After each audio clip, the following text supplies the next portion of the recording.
Welcome to Bloodbath and Beyond. Today we review Wrong Turn 6, Last Resort. Check in to your worst nightmare. Directed by Valeri Milev, starring Anthony Ilott, Jarvis, Aqueela Zoll, and Sadie Katz. This movie's about Danny, who's inherited a resort that has a long family history. He was an orphan, so he doesn't know about this lineage, but he'll find out courtesy of our incestuous caretakers and their brothers or cousins that are the mutant cannibals we've come to know thanks to the Wrong Turn franchise. Being that this is the sixth in the franchise, and it's a popular one at that, we are going to talk spoilers and we'll talk about our favorite kills and some of the what the fuck moments, because this one has a bunch. First of all, why they kissing? You're the best big brother I could have ever asked for. So what do we like? I like that we had a big cast, because you don't know what's gonna happen. Well, you do kind of. You know that there are hillbilly cannibals in a resort, but then they have two people, the caretakers, on their side, kind of getting them into position for both breeding and eating. And when Danny comes up to this resort, he brings all of his pals, 2 carloads of people ready to get killed. Well, I don't think they were ready, but you know, it's gonna happen.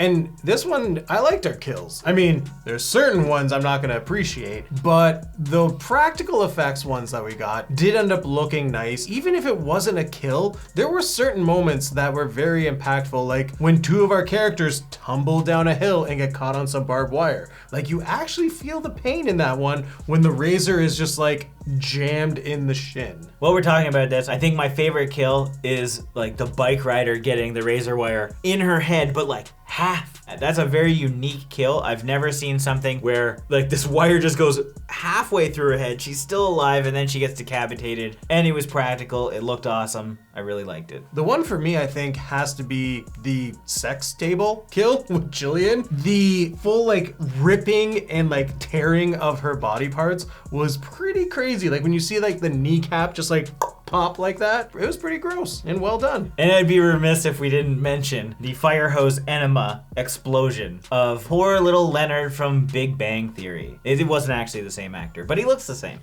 Want to start the healing process?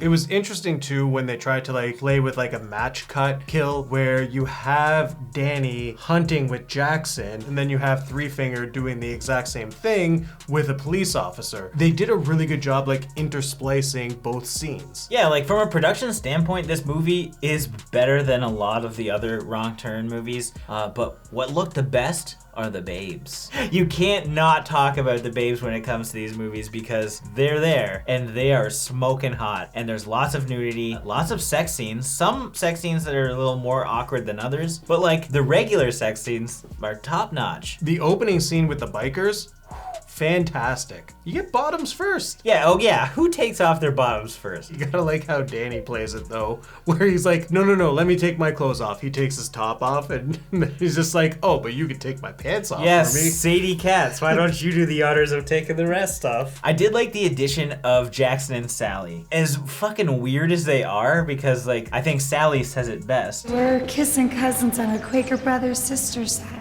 They add another unique element to this installment of the Wrong Turn franchise. I mean, we're 6 in, they need to do something different, and to introduce like more family, I think added for some interesting moments. Sally was just a fucking horn dog. She was trying to jump Danny's bone the moment he walked in, and the shade that she was throwing Tony the whole movie was just cracking me up. Like right when they pull up, she just shoots this side eye like, that's my man now, bitch. It was great, and that plays a big part of this movie. Now, what didn't we like? I'm tired of the inconsistency of the backstory of the hillbillies, because every single film so far, except for 2, we've had a reboot of their past. And it's just getting tiring at this point. It's not like I didn't mind this one. In fact, I probably appreciated this one more than some of the other ones as to their reasoning for existing.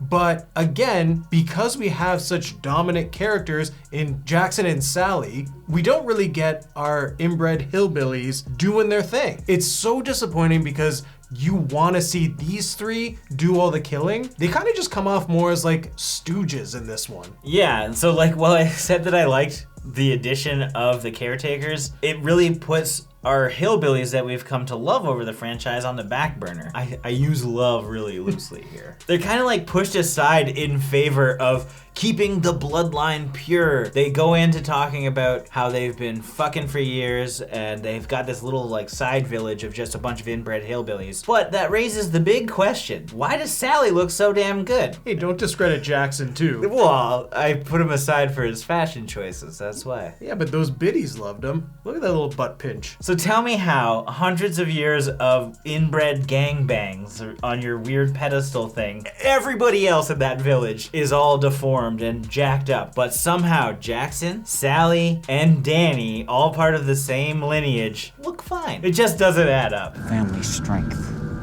How'd you keep it pure? We stick to our own. I'm more curious how Danny got his way to New York as an orphan. There is a lot to Danny's story that we do not get. We know that he was an orphan and had no idea about this family. He's clearly tried to kill himself, and they just loosely touch base on it with him screwing up on Wall Street. But his whole character develops terribly. So on a whim, he goes to this place, he brings all his friends. Fine enough. He's trying to escape a little bit. And he gets here, and the moment he walks in that door, his attitude completely changes. This is now his life. What, so this is your home now? I don't know. Maybe. You don't have that like city slicker mentality and then flip to, oh, I'm really into ancestry all of a sudden 35 years into my life. I want to meet these people and find out what I'm all about.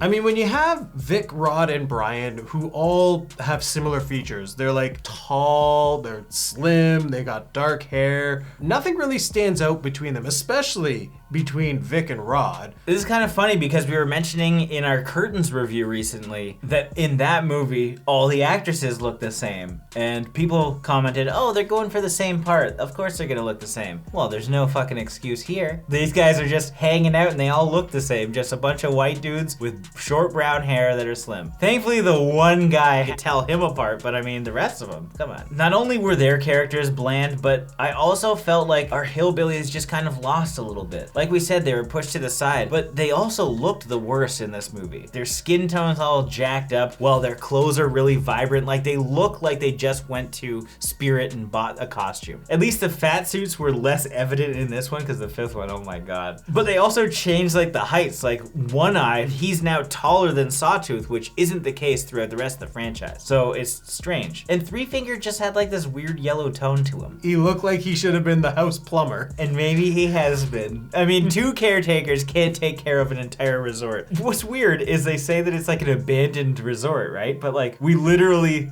see them pull up after these grannies left. So it's an active resort. So why is it that we have an intro scene of a bunch of people utilizing the hall, but when they walk in, everything's covered up with sheets? There's a lot of things in this story that make no sense. And you really shouldn't be nitpicking this story, but God, it's pretty bad. And we haven't even talked about the sex dungeon coliseum thing they got going on. I want to know more, personally. I know that it is all incest stuff, and you can shelve your step sis gets stuck under the bed shit for another day. Did Wrong Turn 6 start all of the incest weird porn categories? Nearly every second video is step mom, step brother, step whatever. And then you add on the sub genre of getting stuck here, getting stuck there. Are you stuck? Thank God Three Finger isn't a fucking plumber in one of those movies. And I don't know how we overlook this, but our hillbillies wearing the robes is actually really dumb. These guys seemingly have no idea what's happening. They just like to kill, hunt, and eat. They know basic shit. It doesn't seem like they should be throwing on a robe because, first of all, this isn't a cult, so why are they wearing robes? This isn't like a Curse of Thorn or anything. They're not doing anything in this altar to like bring forth a child. Well, they're fucking. They would just have sex here while people stood by and watched? Jeez. The rest of the hillbillies are not sitting around watching. Like when you've got an established family base, like everyone, like there should be like 20 or 30 of them in robes watching Danny do Sally. Correct. And that's not the case. No, it's just three not so wise men standing at the steps just like, okay, let's get it over with. I got some killing to do. Which probably explains why Three Finger didn't kill our bicyclist during the sex scene. Because normally he would like shoot an arrow through one of their heads mid-sex. But I guess he's been raised to appreciate and watch people do it, then kill afterwards. Another plot hole, shockingly, in Wrong Turn 6 Last Resort. I understand why Wrong Turn 7 is a reboot. I feel every Wrong Turn has been a reboot, even the ones that Declan O'Brien has done back to back. I think it makes a lot more sense now knowing that he was the director of Sharktopus. Now it's time for our final thoughts and ratings. Well, I don't think Wrong Turn 6 is the worst in the franchise. It isn't very good. I feel like a lot of people would watch this just for the kills and the nudity, which thankfully were big highlights of this film. But the practical effects that we got were great, and the production value in general was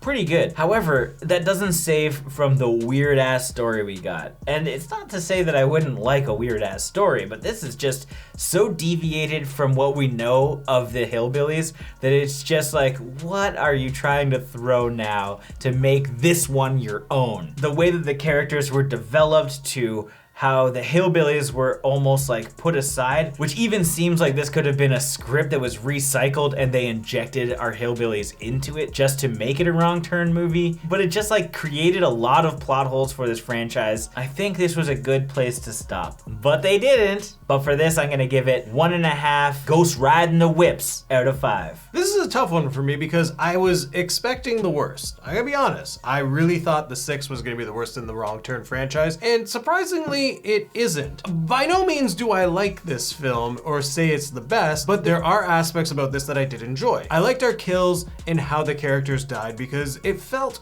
good. I don't know why I said it like that, but I appreciated it. There was some terrible CG, however, but the biggest disappointing factor is our 3 hillbillies. This has to be the weakest of their characters in the franchise right now, both in looks and how they acted. You come to accept them as these brothers who should not be tamed by anyone, that they beat to their own drum. And in this one, they felt like 3 stooges who were just bending a knee to Jackson. But the backstory to this one wasn't as bad as the ones that we've had prior to this. It was nice that we had a variety of characters that we could kill off, but having so many characters, none of them stood out on their own, and there wasn't like a strong development to make me care for anyone.